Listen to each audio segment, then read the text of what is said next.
What if I tell you that you can be ahead of market और market से आगे रह के आप खुद से कुछ ऐसी कंपनीज चूज कर सकते हो जिन कंपनीज में आने वाले सालों में बहुत ही अच्छी खासी ग्रोथ होने वाली है, और इस चीज को मार्केट से पहले प्रिडिक्ट करके आप उन कंपनीज में अपनी पोजीशंस लेके आप अपने पैसों पे बहुत ही अच्छे से प्रॉफिट कमा सकते हो आने वाले सालों में। बट सी गाइस, अगर आपको मार्केट से आगे रहना है तो आपको मेहनत तो करनी पड़ेगी। आपको उस कंपनी और वो कंपनी जिस इंडस्ट्री में काम करती है उसका आपको पूरा नॉलेज लेना पड़ेगा, और उस पर्टिकुलर कंपनी और उस पर्टिकुलर इंडस्ट्री के बारे में अच्छे से जानकारी लेके अगर आप कुछ ऐसे चेंजेस ढूंढ लेते हो जो एक कंपनी में अगर होते हैं तो वो कंपनी एक ग्रोथ की ट्रेजेक्टरी में आ सकती है और आने वाले सालों में एक्सेप्शनल ग्रोथ दिखा सकती है। और इस प्रिडिक्शन के बेस पे अगर आप अपना इन्वेस्टमेंट कॉल लेते हो और उस कंपनी में अपना पैसा इन्वेस्ट करते हो तो आप अपने पैसों पे बहुत ही अच्छा प्रॉफिट कमा सकते हो। So you have to be very active and up to date, एंड आपको उस इंडस्ट्री और उस कंपनी के बारे में पूरा नॉलेज होना चाहिए, और आने वाले सालों में जो जो डेवलपमेंट्स होते हैं उसको भी आपको अच्छे से ट्रैक करना आना चाहिए। बट एक चीज है जिसमें आपको जरा भी मेहनत करने की जरूरत नहीं है, और उस एक आसान सी चीज को करके आप इंडिया में फाइनेंशियल लिटरेसी बढ़ा सकते हो, which is liking this episode. So please please please do like this episode. Moving forward, I want to tell you guys that this episode is one of the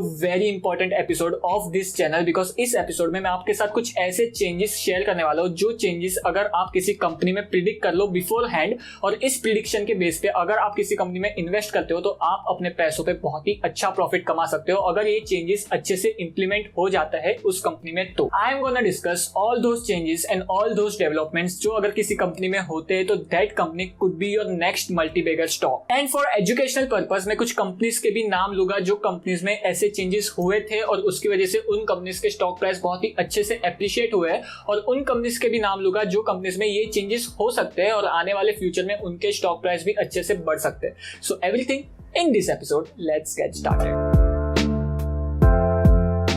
Hey guys, my name is Pratik. I hope you are doing well, and in this episode we are going to discuss those type of changes and those type of developments जो अगर किसी company में होते हैं तो उस company का जो रिटर्न ऑन कैपिटल एम्प्लॉयड है और उस कंपनी का जो फ्री कैश फ्लो है वो आने वाले फ्यूचर में ग्रो होगा। और अगर किसी कंपनी का return on capital employed grow होता है और अगर किसी कंपनी का फ्यूचर कैश फ्लो ग्रो होता है तो उस कंपनी का स्टॉक प्राइस भी सूनर और लेटर ग्रो होना ही है। And also one very important thing in this concept is ये जो चेंजेस एंड डेवलपमेंट होने वाले कंपनी में जिसकी वजह से कंपनी का return on capital employed and free cash flow आने वाले फ्यूचर में बढ़ने वाला है। सो ये बढ़ा हुआ return on capital employed and free cash flow sustainable होना चाहिए for a longer period of time. ऐसा नहीं होना चाहिए कि कुछ चेंजेस की वजह से कंपनी का नेक्स्ट ईयर का ROC and free cash flow बढ़ गया बट ये बढ़ा हुआ ROC and return on capital employed sustainable नहीं हो पाया और उसके नेक्स्ट ईयर फिर से गिर गया तो उसका स्टॉक प्राइस भी गिरने में टाइम नहीं लगेगा। And that is why in this episode we are gonna discuss those type of changes जो long term sustainable changes and development हो सकते हैं किसी कंपनी के return on capital employed and free cash flow को बढ़ाने की वजह से। Well, the first type of development और change is product mix change। हर सारी कंपनी के प्रोडक्ट में बहुत सारे तरह के प्रोडक्ट रहते हैं। फॉर एग्जांपल नेस्ले चॉकलेट्स भी सेल करता है, नेस्ले मैगी भी सेल करता है एंड नेस्ले बेबी फूड भी सेल करता है। सिमिलरली टाइटन के भी बहुत सारे प्रोडक्ट सेगमेंट्स है जहाँ पे टाइटन ज्वेलरी सेल करता है, वॉचेस सेल करता है, आई ग्लासेस सेल करता है, और इसी तरह काफी सारी कंपनीज अलग अलग बिजनेस सेगमेंट्स में होती है, सिर्फ वन प्रोडक्ट कंपनी नहीं होती है। और ऐसी कोई मल्टी प्रोडक्ट कंपनी में से अगर आपको कोई ऐसी कंपनी मिलती है जिसका कुछ साल पहले रेवेन्यू ब्रेकअप में से ज्यादातर हिस्सा कोई एक पर्टिकुलर प्रोडक्ट का था जिसका मार्जिन बहुत ज्यादा कम था, बट अगर आपको दिख रहा है कि कंपनी बहुत ही ज्यादा ट्राई कर रही है दूसरे प्रोडक्ट सेगमेंट को बढ़ाने के लिए अपने रेवेन्यू ब्रेकअप में, एंड बिकॉज जो वो दूसरा प्रोडक्ट है वो हायर मार्जिन प्रोडक्ट है तो उसकी वजह से कंपनी की प्रॉफिटेबिलिटी बहुत ज्यादा तेजी से बढ़ सकती है अगर ऐसा हो गया तो। एंड बिकॉज कंपनी की प्रॉफिटेबिलिटी बढ़ने वाली तो उसकी वजह से डायरेक्टली कंपनी का रिटर्न ऑन कैपिटल एम्प्लॉयड बढ़ जाएगा और उसकी वजह से कंपनी का स्टॉक प्राइस भी एप्रिशिएट हो सकता है आने वाले फ्यूचर में। And over here the major example could be ITC, जहां पे आईटीसी का मेजॉरिटी ऑफ रेवेन्यू आता था सिगरेट से, बट नाउ आईटीसी एफएमसीजी में बहुत ही ज्यादा एग्रेसिवली ग्रो हो रही है। एंड अगर आने वाले सालों में प्रॉफिट ब्रेकअप में आईटीसी का एफएमसीजी का बिजनेस बहुत ही ज्यादा कंट्रीब्यूट करने लगा तो आईटीसी का स्टॉक प्राइस बहुत ही अच्छे से एप्रिशिएट हो सकता है। द सेकंड डेवलपमेंट और changes change in industry outlook, जहां पे जो कंपनी जिस सेक्टर और इंडस्ट्री से बिलोंग करती है वहां पे एक्सटर्नल और इंटरनल रीजन की वजह से अगर कोई ऐसे चेंजेस आ रहे हैं जिसकी वजह से वो इंडस्ट्री बहुत ज्यादा ग्रोथ दिखा सकती है आने वाले फ्यूचर में, सो उस ग्रोथ का डायरेक्ट इनडायरेक्ट बेनिफिट इस कंपनी को हो सकता है और उसकी वजह से ये कंपनी भी आने वाले सालों में बहुत ही अच्छे से ग्रो कर सकती है अपने बिजनेस को और उसकी वजह से कंपनी का रिटर्न ऑन कैपिटल एम्प्लॉयड और फ्री कैश फ्लो बढ़ सकता है। And over here the best example could B chemical sector and speciality chemical sector of India, जहां पे बहुत ही अच्छी टेलविंड्स आ रखी है आने वाले सालों में ग्रो होने के लिए इन पर्टिकुलर सेक्टर्स को। एंड आई रियली बिलीव कि Indian chemical sector and speciality sector में बहुत ही अच्छी ग्रोथ आ सकती है आने वाले फ्यूचर में। एंड अगर आप अच्छे से कंपनीज चूज करो इन पर्टिकुलर सेक्टर्स में तो आप अपने पैसों पे भी बहुत ही अच्छा प्रॉफिट कमा सकते हो। एंड अगर आपको रीजंस जानने कि क्यों मैं इतने कॉन्फिडेंटली कह सकता हूं कि आने वाले सालों में Indian chemical sector and Indian speciality chemical sector में बहुत ही अच्छी ग्रोथ आ सकती है,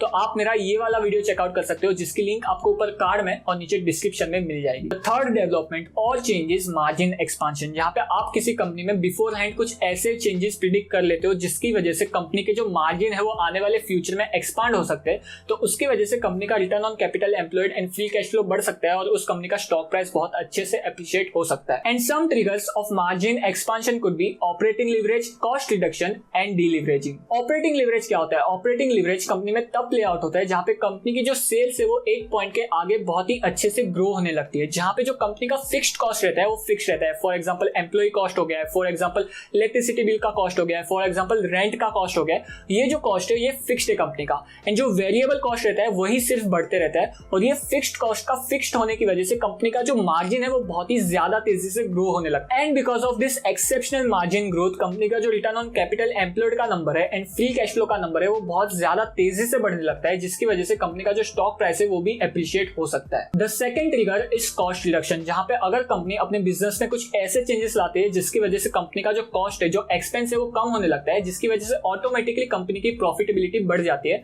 और इस बढ़ी हुई प्रॉफिटेबिलिटी की वजह से कंपनी का return on capital employed and free cash flow बढ़ सकता है, जो डायरेक्ट इंपैक्ट करता है कंपनी के स्टॉक प्राइस को। ओवर हियर फॉर एग्जांपल काफी सारी आईटी कंपनीज ने वर्क फ्रॉम होम का कल्चर अपनाया और उसकी वजह से काफी सारी आईटी कंपनीज ने अपने कॉस्ट को बहुत ही ड्रास्टिकली रिड्यूस किया है, जिसकी वजह से इन सारी कंपनीज की प्रॉफिटेबिलिटी अपने आप बढ़ गई है। The third trigger for margin expansion could be deleveraging, जहां पे अगर कंपनी के ऊपर उधार है और उस उधार को कंपनी बहुत ही अच्छे से डीग्रो कर रही है और इसकी वजह से कंपनी का जो इंटरेस्ट कॉस्ट है वो अपने आप कम हो रहा है और उसकी वजह से डायरेक्टली कंपनी की प्रॉफिटेबिलिटी बढ़ रही है, तो ये एक बहुत ही बड़ा रीजन हो सकता है कंपनी के return on capital employed and free cash flow के बढ़ने के लिए। And over here the best example could B USL, जहां पे यूएसएल ने साल दर साल अपने बैलेंस शीट में से उधार को बहुत ही अच्छे से डीग्रो किया है और उसकी वजह से कंपनी की जो प्रॉफिटेबिलिटी है वो बहुत ही अच्छे से ग्रो हो रही है। The fourth and final development और changes which can lead to improved ROC and free cash flow is corporate action. And यहाँ पे मेजरली तीन टाइप के कॉर्पोरेट एक्शंस हो सकते हैं जो कंपनी को ग्रोथ की ट्रेजेक्टरी में ले जा सकते हैं, जहां पे the first one is capex,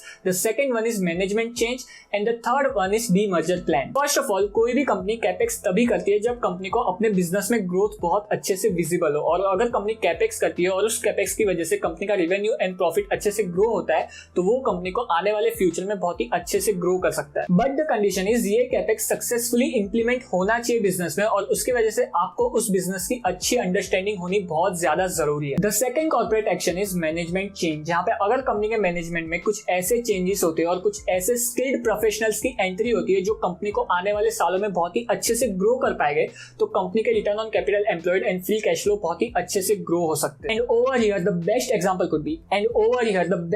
could be N Chandrasekaran ji, जहां पे एन चंद्रशेखरन जी के टाटा सन्स में आने के बाद टाटा सन्स में कुछ ऐसे चेंजेस उन्होंने किए जिसकी वजह से टाटा सन्स की सारी कंपनी बहुत ही अच्छे से ग्रो हो रही है, आने वाले फ्यूचर के लिए बहुत ही अच्छे से रेडी हो रही है। The third corporate action could be demerger plan, जहां पे अगर कंपनी के बहुत सारे बिजनेसेस है और इन सारे बिजनेसेस में से कुछ बिजनेसेस अच्छे कर रहे हैं और कुछ बिजनेसेस बहुत ज्यादा खराब कर रहे हैं, तो या तो कंपनी गुड बिजनेस को डीमर्ज कर सकती है या तो बैड बिजनेस को डीमर्ज करके अलग से लिस्ट कर सकती है। और ऐसा करने से इन्वेस्टर्स कॉन्फिडेंटली सिर्फ गुड बिजनेस में अपना पैसा डाल सकते हैं और ज्यादा डिमांड क्रिएट हो सकती है उस पर्टिकुलर बिजनेस की और उसकी वजह से कंपनी का स्टॉक प्राइस बहुत अच्छे से अप्रिशिएट हो सकता है। तो ये थे कुछ डेवलपमेंट्स और चेंजेस जो अगर आप किसी बिजनेस में देखते हो और उसकी वजह से अगर कंपनी की प्रॉफिटेबिलिटी बढ़ सकती है या फिर कंपनी का रिटर्न ऑन कैपिटल एम्प्लॉयड बढ़ सकता है या तो कंपनी का फ्री कैश फ्लो बढ़ सकता है। और इस चेंजेस को पहले से प्रिडिक्ट करके अगर आप इन कंपनीज में पैसा डालते हो तो आप अपने पैसों पे बहुत ही अच्छा प्रॉफिट बना सकते हो, अगर आपका जो प्रिडिक्शन है वो राइट बैठ जाता है तो। Over here you have to be extra careful, आपको बहुत ही अच्छे से रिसर्च करनी पड़ेगी और उन सारे बिजनेसेस को बहुत ही अच्छे से ट्रैक करना पड़ेगा। But I can assure you आप बहुत ही अच्छा प्रॉफिट बना सकते हो अगर आपने बहुत अच्छे से रिसर्च की है और उस रिसर्च के बेसिस पे आपने जो प्रिडिक्शन की है वो राइट बैठ जाती है तो।